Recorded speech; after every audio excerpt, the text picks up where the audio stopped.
Hello and welcome to this week's This Is MediaCity. I'm Stephen Chapman and today I'm joined by a really special guest, Martyn Evans, the Creative Director of Landsec, who owns all of this, not him, Landsec does. We'll be talking about what next for MediaCity and also how come a job like Creative Director exists at a property company. Welcome. Thanks. Welcome to, This Is MediaCity podcast. Martyn Evans, you're the Creative Director of Land Securities, Landsec. So you're the big boss here, really, aren't you? No. Yeah, that's true. So I am. You're a creative director too, right? I'm a creative director, but my company is slightly smaller than your company. And is a creative company. And is a creative company. Yeah. And that is an interesting thing because when we talk about a property company, when you think creative, you don't normally think of having a creative director there at all. And that's because property has been seen traditionally as not a very creative industry. Except when you think about what it is that we do, we create the very infrastructure in which all of life happens. So I think that behind food and perhaps medical industry, property industry is probably the most important industry in the world. Because what happens in life, from getting born to going to school to learning, getting sick, being healed, getting married, falling in love, having families, eating, sleeping, it all happens in or around property. Right? And if we didn't have property, how would we do any of those things? And so for us always, property is about understanding that you're providing the tools for good lives for people. The tools for places, the tools that are places where people can have good jobs, where they can live and enjoy themselves and eat and go out with their friends and sit on the grass in between the buildings. And unless you understand that that's about people and their lives, you're not going to do it right. And that for me is a fundamentally creative endeavour, understanding people and their lives. You know, we're way past in our world property developers knowing how to build buildings and then collecting the rents from the people who use them. We went past that a long time ago. We now need to be companies that understand who are those people that are using our buildings, how are they using them, why are they using them, and what do they need from us as the platform owners, I suppose. So imagine that I love the way you refer to it as a platform. You're definitely a creative director. Is that a word that I suppose? Is that a word that I'm supposed to use? No, it's like YouTube is a platform, isn't it? It's a bit like you know, all the devices that we use all day, every day. You've got one on your lap here. You know, they aren't devices. They're tools for you to have a better existence, and what you do on them is more important than the device itself, right? Yeah. So similarly, because that device is just a gateway to the world that you're using on your lap right now, right? So that's what buildings are. Buildings are devices. And what's more important is what goes on in them and around them. And unless we understand that, we won't be able to do a good job. There's a lot to dive into there, isn't there? I'm going to dive into a lot of that and also how you got to where you are as well. But I'm worried that we do always have an icebreaker on those, and I think if you kept talking, you'd get out of this. All right, come on then. Which might have been a tactic. What's this? This is random questions we've come up with just to kind of deep dive into you as a personal. Well, we know. What do you want me to do? Read it? Yeah. Teams or face-to-face? Never teams. Ugh, yeah. Face-to-face, always. I can't bear it. I can't bear hybrid meetings the most, where somebody's in a room, somebody's on a screen. Because the people on the screen can't join in. It's terrible. And, no. COVID has given us many things, but I wish that one would go away. Yeah, I'm right with you. I'll do you a final one. Best piece of advice, David Bowie, never look back, walk tall, act fine. That's my nice. Best piece of You've advice. given that advice before, haven't you? Yeah. Never look back, never regret, wasted emotion. Walk tall, be good, right? Walk tall and be confident and do good stuff in the world. Act fine, do good. You mentioned do good stuff in the world. Let's reverse back to where you are now, because if we take, I've looked back at the things you've done before you got into property. You were working with Anita Roddick and like that, so you had your creative agency. Almost my first job, really. I had a few little small jobs before that, but my first proper job was working at the body shop, and it was in the late 80s. It was a very successful business. It was massive, by then, really the most exciting business in the country, certainly. And it was still relatively small business in its headquarters, and I worked there in London and on the south coast in Littlehampton. And I got to spend quite a lot of time with Anita Roddick, who unfortunately died a while ago. And I learned a lot from her. She was an amazing person, and somebody who I think about probably at least every day. Really? At least once every day. She pops into my head for some reason. I understood from her that you could run a very successful business by doing the decent thing, and that there was no reason for you to not do the decent thing just because it made a load of money.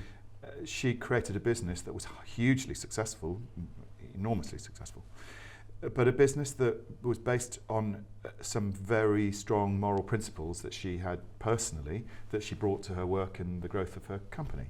And so she wrote a book in the mid-90s called Body and Soul. It was a memoir, or a sort of autobiography.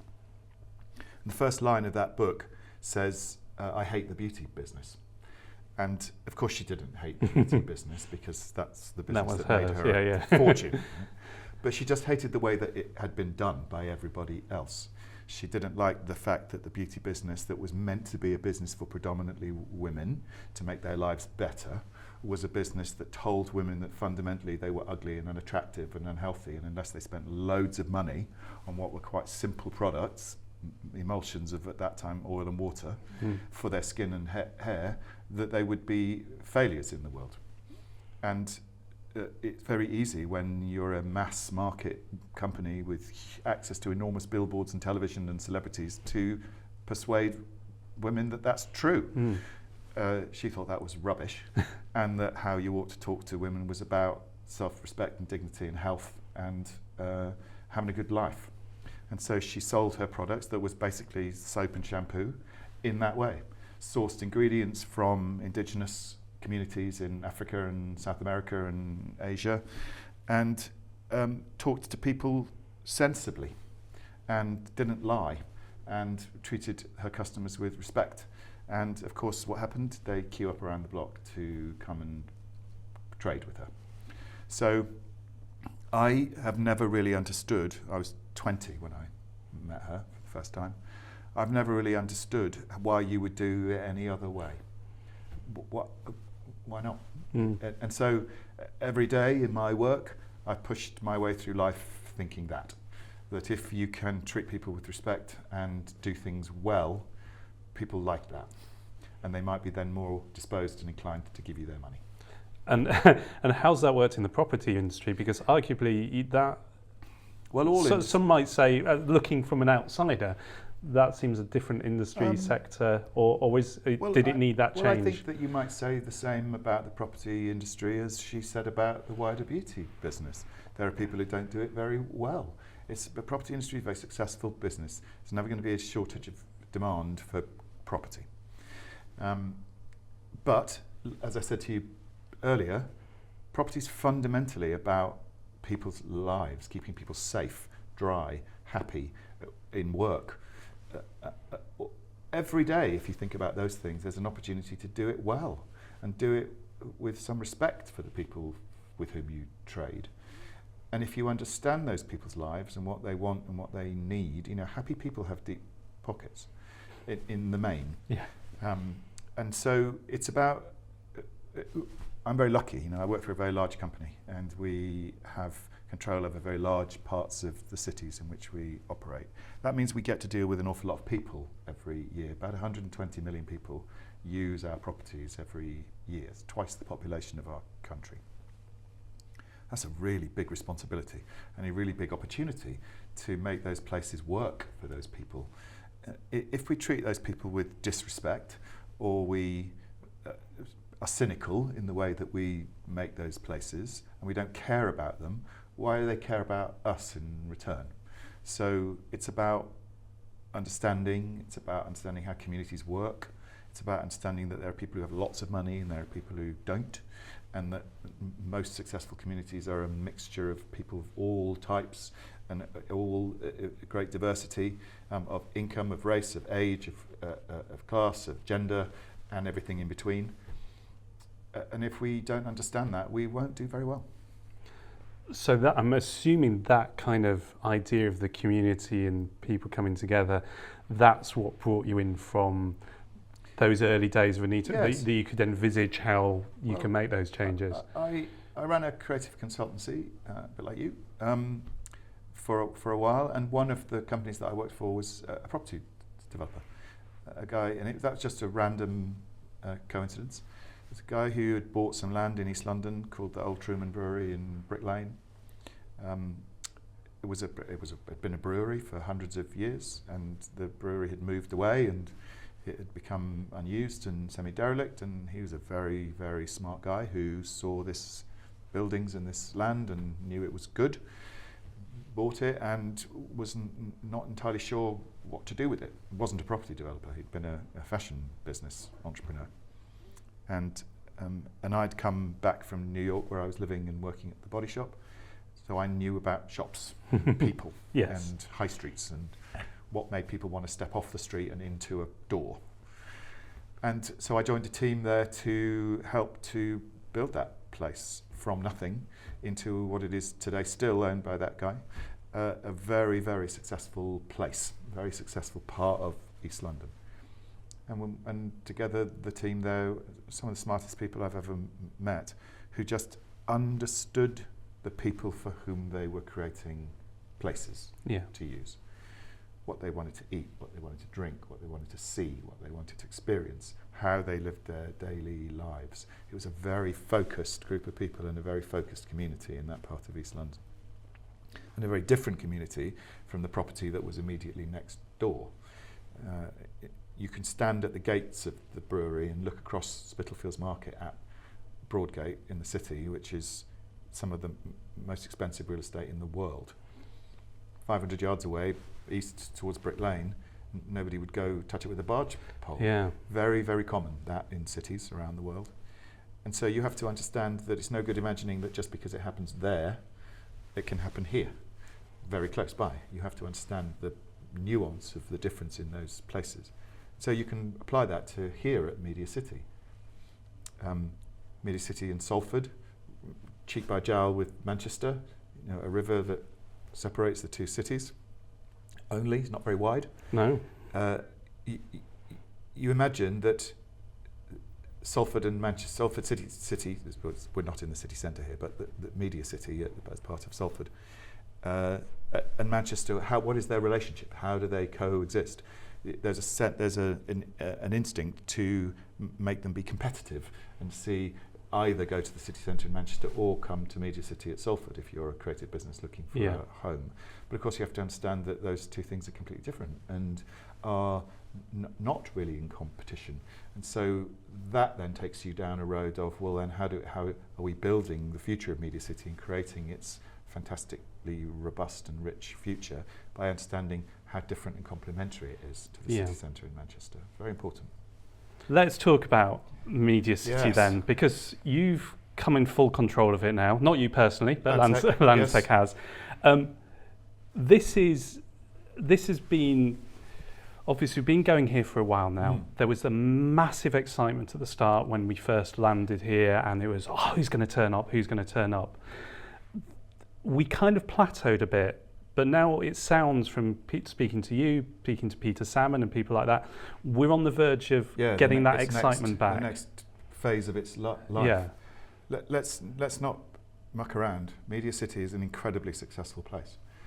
The vision, I mean, I've been a property developer almost all my career. When I hear the story of how MediaCity began, how the Salford Quays development began, it's astonishing. To see those pictures of what this place looked like at the beginning of the 2000s. Dead, desperate, windy, wet, cold, burnt out, bleak, burnt out, finished, over, incredible global leading industry, gone. To imagine that you could then turn that into a very different kind of global leading industry people would laugh. Yeah. And they probably did. And in the north as well. Exactly. And they probably did laugh. Yeah. Well, more for them. Right? So what Peel did here back in the early 2000s was nothing short of extraordinary and brave and visionary. but it created a home for a very particular place in the development of the global media industry.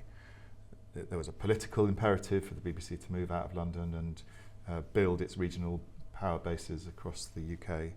And of course, when you've got a thumping great powerhouse like that on the move and on the lookout for somewhere to land, lucky days, right? Happy days. And I don't know a lot about that process, but I know enough to understand that the BBC came with its desire to significantly move outside of London, and looked at all sorts of places in the northwest to go, and there was a big competition between the city centre of Manchester and here in Salford. And that's a bit of an illustration of what we were just talking about earlier. You can't really compare those two things. They're completely different. And when you see Media City today, you can understand why they wanted to come here. It's a really lovely place to have a building on the water. And as I did this morning, turn the TV on and watch breakfast news. That's everything you see all morning on the BBC. Exactly, it's stunning, isn't it? Yeah. The water. But the ability to create a whole environment here out of nothing that was perfect for what they needed. And so this place became very successful very quickly. The BBC landed, ITV landed, Salford University came, and then the 250 companies who are here gradually, or not gradually, rather quickly arrived to create a teeming ecology of a place that was all about collaboration and connection and sharing services. Doc 10 was developed as a central hub for all of those businesses, particularly the broadcasters.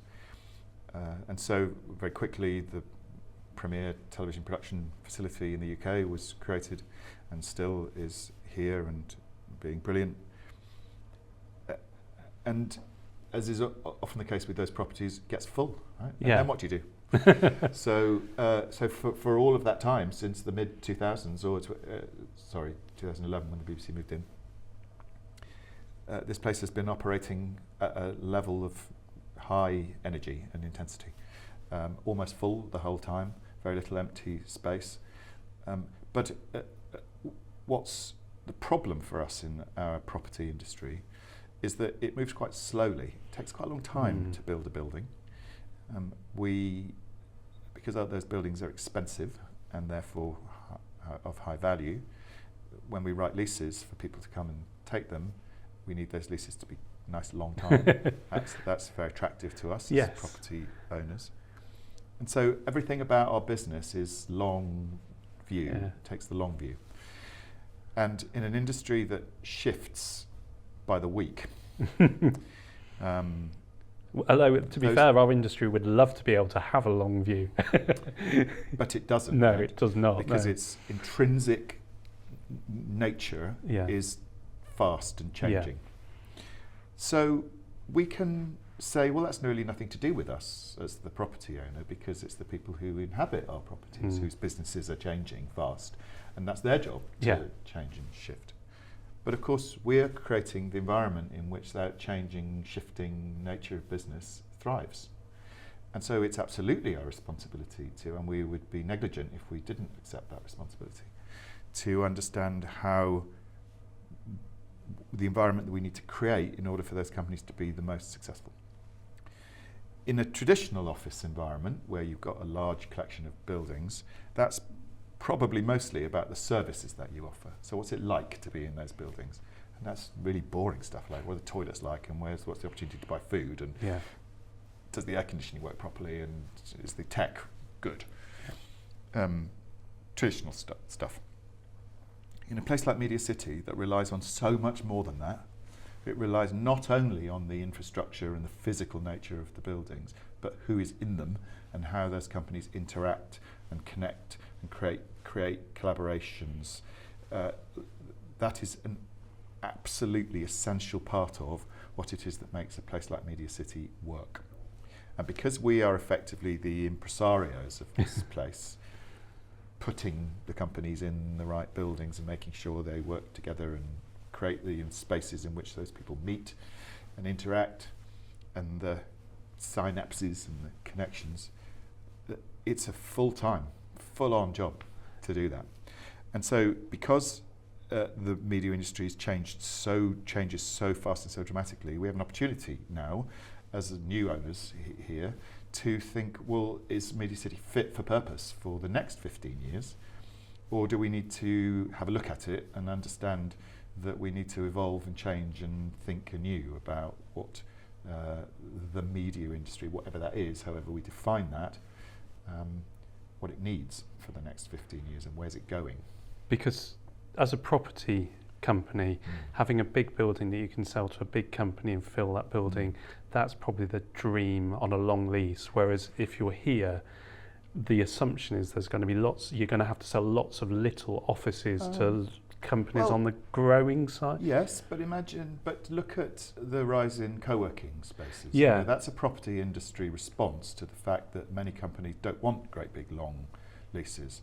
And so how that has worked in my industry is that there are companies who will take the risk of those long leases, companies like WeWork and Fora and the Office Group, and my own company has a brand called Mayo that sit between the property owner and the tenants and translate those long leases into short-term, smaller leases that are able to roll quicker and be more flexible, because flexibility seems to be the thing that everybody wants. So the business shifts and the risk shifts in the way that our business operates. Here at MediaCity is different. The value in this place for everybody, the value for us as its owners, the value for you as its tenants, is in its specialism, is in why you are here. You know, why are you here and not in central Manchester or Leeds or Liverpool or Glasgow or London? Why are you here? And you're here because of who else is here. You're not just here because there's a nice view out the window and there's decent coffee and good sofa and good sofas and a train that gets you here and a tram that gets you here. You're here because of who else is here. And who else is here could be wrong and it could be perfectly right. And that's my job with my colleagues across our team, is to understand how we make sure that it's right and not wrong. Yeah. And making sure that it's right doesn't mean understanding how property works, it means understanding how your industry works and what you need. Because there's no point in us doing anything here unless it's what you need, unless it creates the opportunity for greater success for your business and all of the other people who are here alongside you. Because otherwise, why would you come? Why would you stay? Why would you stay here? That's the really interesting way you put it across, because I think, when we were initially looking to move our business somewhere, we were not looking to come to MediaCity first of all, because I thought, well, why would we want to be near other independent production companies? They're all our competitors. And we came here 10 years ago, almost now, and everything, we realised that was the wrong thing, and it's even more so now, we're working more, it's almost like an agency of businesses together, which is brilliant. Of course, but look at the history of how cities have grown commercially. Street names. In London, the Truman Brewery has Fashion Street as its centre. It's called Fashion Street because it was the centre of the fashion industry. I lived on a street in London called Silk Street because it was a street where there were weavers in the 16th century. In cities all over the world, industries cluster. Look at the Jewellery Quarter in Birmingham, Hatton Garden in London, in Soho, Soho. You know, the original 80s media. 100%. The original 80s media city in London. And it's because those companies thrive on competition, they thrive on collaboration, they thrive on being in the pub at the end of the day with competitors from down the road, talking about the industry issues and working out how they can just all work together to get through this week and understand how to get their businesses to be successful. Then they all go back to their studios and their offices and get back into dread competition mode. But then next night, 6 o'clock, they're all back in the pub having a chat and chewing the fat and talking about their collective woes. Super important. Yeah, and the exciting thing about here though is even the companies that are operating in the same field, we're all collaborating together. Yeah, We all totally. know that there are specialisms that we can go to Totally. different people, and I think that's quite an exciting next phase that we're moving on towards. It's two things. It's about a variety of services. So if you are a production company from the US and you're coming to the UK to make content, and you come to Doc 10, you also need adult stuff. You need food and drink and parking and hotels and that. But look at the variety and range of technical and creative services that you might need. And why would you want to go? Why would you even want to go into the centre of Manchester when all of the people that you need are right there? Yeah. So so as well as a sense of community and mutual understanding and mutual support for like businesses, there's also a sense that you're creating an ecology around an industry that means that as a user or a customer, you come and you have your pick of everything that you need. And so as a landlord, if you want to call us that, it's also upon us to understand what's missing from the jigsaw of MediaCity. Doc 10 has very sophisticated, very successful studio complex, but it's predominantly television production studios. We have no sound stages here at MediaCity to be looking at offering the services of being able to make drama or longer form, larger productions. So that feels an obvious place for us to investigate.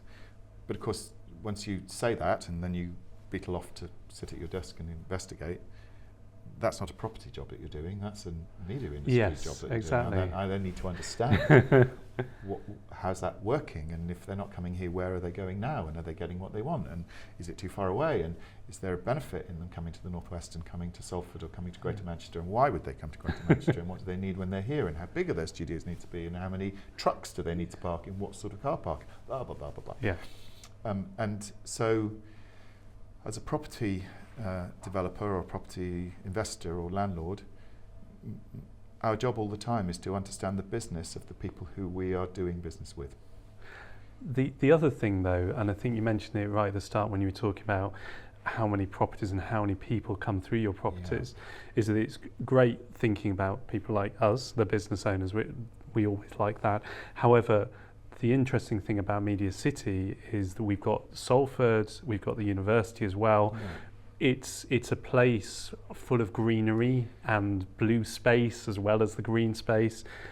Is that how high up? Because I noticed you've done lots of stuff on the water side now. Is that bringing people into here? Very little on the water side, but look at the difference that it's made. Yeah. I mean, that's been a very quick intervention to just put some of that colourful seating and places to plonk yourself down and watch Wimbledon, or look at the water and watch our podcast as well. Watch your podcast, and stick your headphones in and eat a sandwich. Yeah. Look how popular that has been with that tiny intervention, quick intervention. Bringing that up, it allows us to talk about the need to understand the whole of people's lives when they are here. So imagine if you said to me, it's great to be at MediaCity. Our business benefits hugely from being with the facilities and the other people who are here, but the sandwich choice at lunchtime is a bit boring. And if you want to go for a drink after work, there's not a lot of choice. Imagine if that was the conversation. And so it's upon me to understand that and say that where you choose to buy your lunch and what you choose to do after work with your colleagues or your friends who work in complementary businesses to you is just as important as this studio and it's the role it plays in the ability of you to do your business. But what about the people who don't necessarily work here? So that is the idea as well to open up the space to Salford? Most definitely. Yeah. Most definitely, because MediaCity is big. 8,000 people work here every day, and they're hidden away a lot all day. Tucked away in the BBC, tucked away in Salford University. Wandering around carrying lanyards, that kind of thing, isn't it? Exactly. And so everybody wants to work in a place that feels exciting. And it doesn't just feel exciting because you happen to get in the lift with somebody who is a graphic designer when you're a podcast producer. it's exciting because you walk out the door and suddenly there's life. And there's noise, and people are drinking and eating, and there are kids. I just walked past 2 little children running on the lawn outside. It's just lovely. How nice is that? And so it's upon us to provide that. There's not anywhere near enough of that here. The reason that people want to set up media businesses in Manchester city centre is because you walk out the door of your office or your studio and you're in one of the greatest cultural cities in the world. Last night I walked right across the city centre to the Viva Studios from Piccadilly. It was a really lovely evening, and it was early, and people were spilling out of their offices, and the shops were shutting, and the bars were opening, and I mean, there's no better place. It's an amazing city. And so you can understand why that is a very attractive place to be. We have to create a similar sense of attractiveness here at MediaCity. We have a little ways to go on that, but it's right up there at the top of the list. I've seen, and this may have changed, but I've seen pictures of plans and ideas in the past. This was I think it got released to the media, so I don't think they're secret plans or anything like that. The idea of kind of evolving and moving into the water spaces and things like that. As I said to you, I suppose what I was trying to get to is as a creative director, do you just look over the thing and go, I could do so much here? Exactly, because you have to start somewhere, right? So as I said to you, I turned my television on this morning, and what do I see? First thing the screen that opens is a picture of the water at MediaCity. That's the picture that the BBC chooses to put behind its presenters on breakfast to show where it is. It's lovely, and as you say, the seats that we've put now out on the edge of the piazza on the waterside, a really lovely place to sit. But it's a bit dead, that water. We don't use it. And when you think that this is a really important cultural hub in Greater Manchester here. You've got the BBC's northern headquarters, you've got the Imperial War Museum over on Trafford side of the water, you've got the Lowry Centre, which is a globally significant cultural venue, you've got the Quays shopping, and then all the people who live here around the Quays.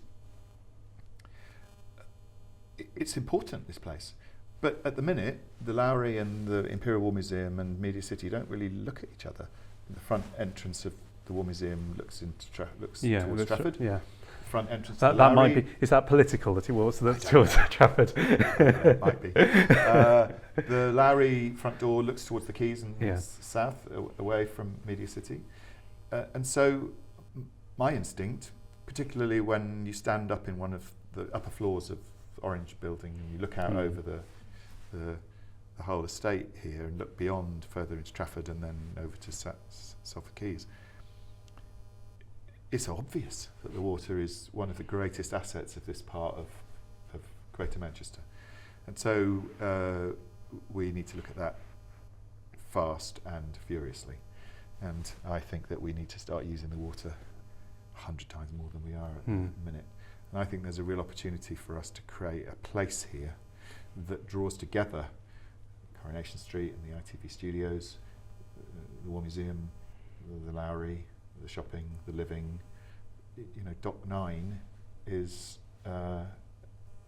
able to be used for water sports and swimming and canoeing and kayaking, and so I can imagine spas on the water and swimming, and the open dock in front of the piazza here is not suitable for that, so that's likely more to be floating entertainment.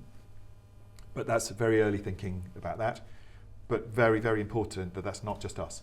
That's about us drawing together all of our stakeholder neighbours from Trafford Council and Salford Council and Lowry and the War Museum and ITV Studios and the BBC, and finding a collaborative way forward and saying we can make this place incredible.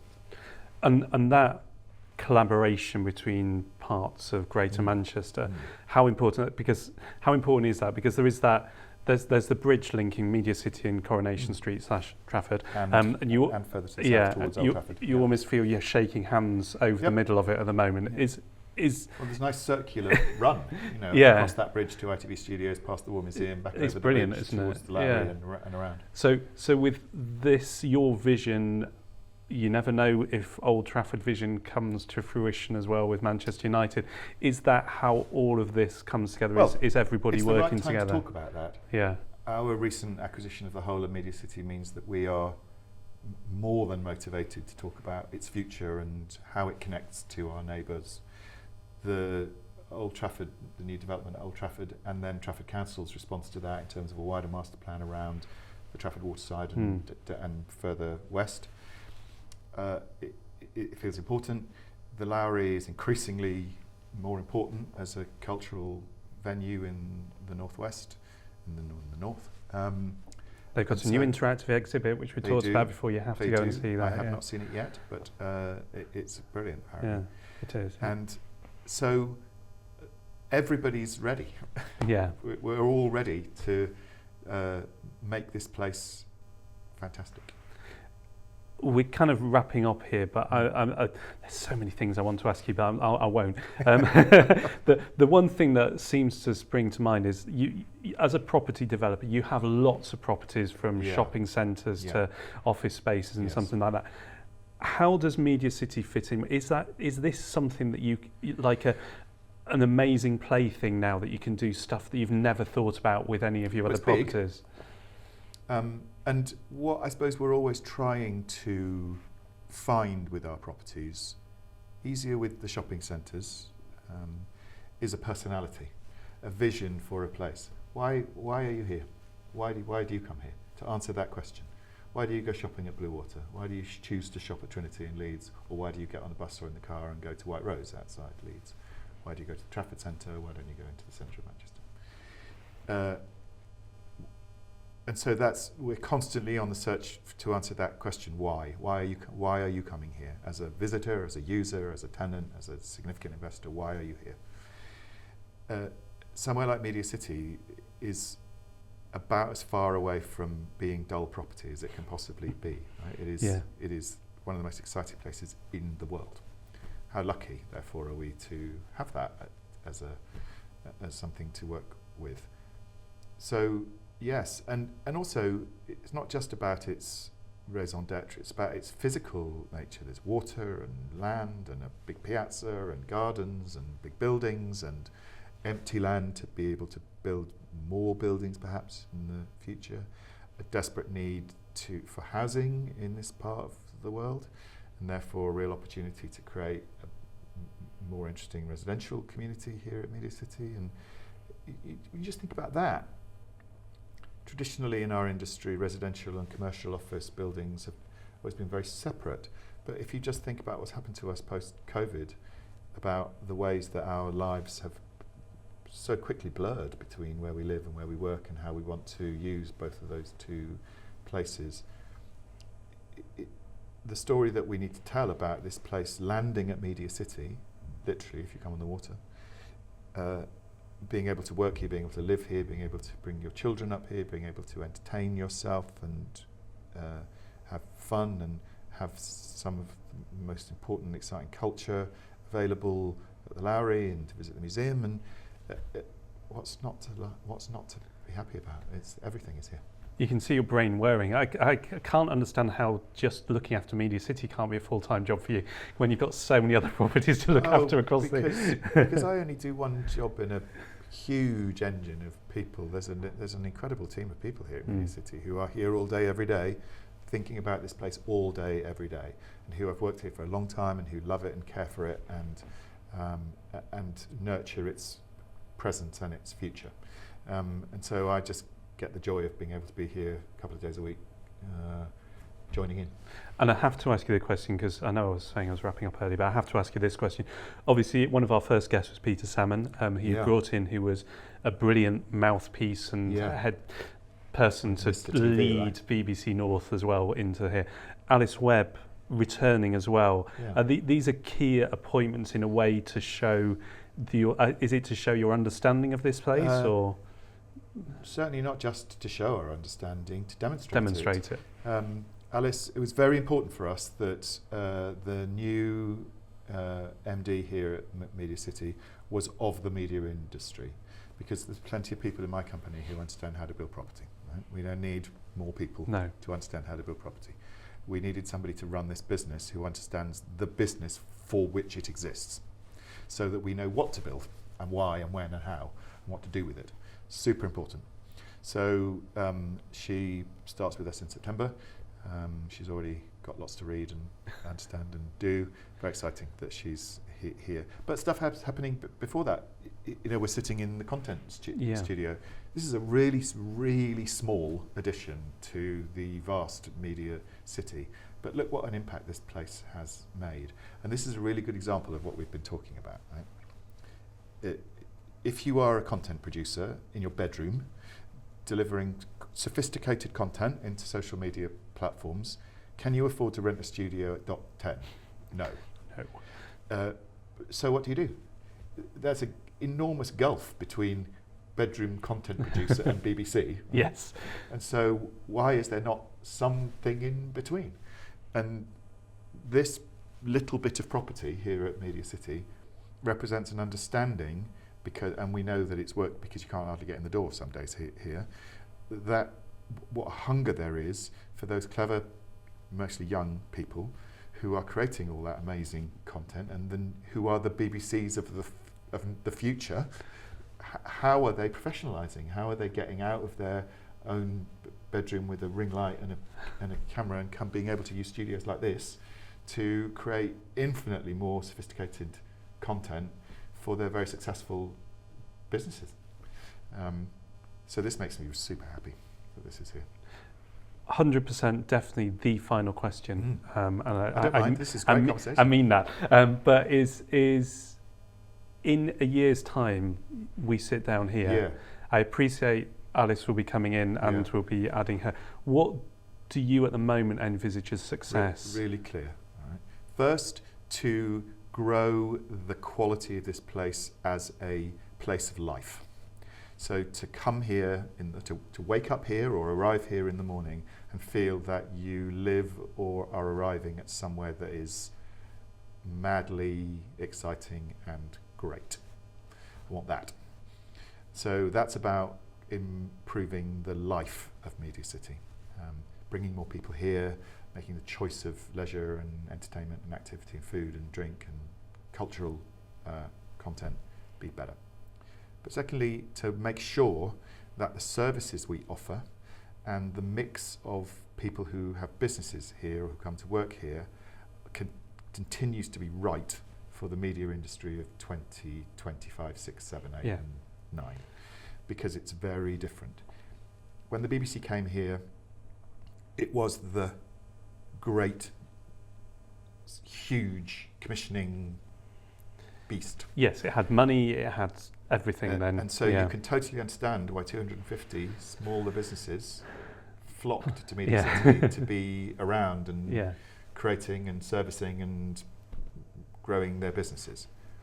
Think about how those big organisations, the streamers and the big producers, work now. They are constantly on the hunt for talent, and talent usually resides in youth and innovation. And so it feels to me that the world is very different now. It's all about the talent, it's all about the innovation, it's all about the new, it's all about where's it going.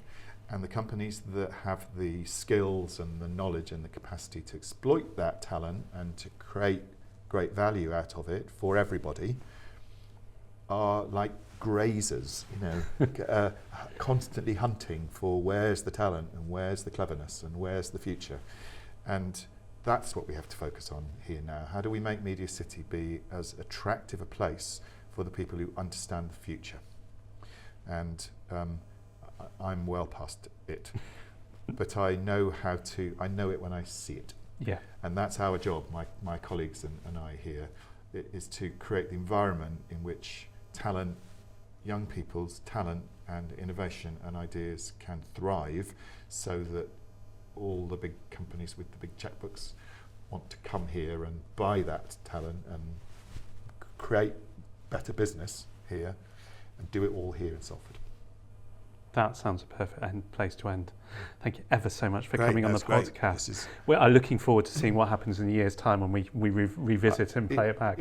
I'll just say that what we're doing here this morning, just having a quick chat on a podcast, is a perfect example of what we've been talking about. 10 years ago, well, there weren't many podcasts 10 years ago, but it wouldn't have occurred to us as Media City to engage with you and you over there. Our graduates over there. To make this, in order to tell stories about Media City, we would have said, it's not really our job. We're just here to keep the lights on and keep the roof from leaking and collect the rents and keep everything clean and secure for our tenants. Me sitting here talking to you, you being here in this content studio, is about us understanding that we're all in this together. We're all in this swirling bucket of innovation and talent and creativity that's about making this place continue to be relevant and at the forefront of the global media industry. Absolutely, and the partnership that we've got here with the University of Salford is showing that when you're an undergraduate and the graduates here, there's a way in. But they there's say the same thing. When you Yeah. sit in the room with Nick Beach, who's the Vice Chancellor of the university, as I do regularly, frequently, he says exactly the same thing. He sees it as his job to provide the environment in which young people can come to Salford, learn how to be amazing, and then stay. And he doesn't have the ability to make them stay because his job is to prepare them. Yes. And create mould the talent and provide opportunity. But his tentacles reaching out into other aspects of Media City to say, how do we give, young people here, how do we find opportunities to collaborate and create an environment in which those young people literally have to walk across the piazza to find their careers, not go to Sheffield or into the centre of Manchester or to London. Yes. And so if we don't help, that's what's going to happen. Those people are going to get on the train.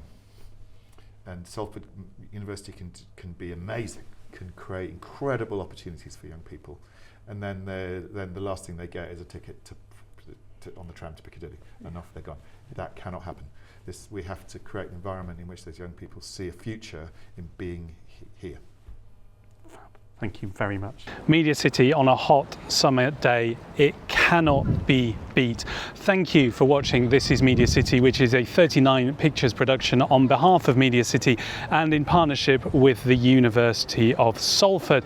So remember to please like, subscribe, comment and share, and we shall see you next week. The production team are Meg Bond, Tegan Easton, Akila Hewitt and James Young.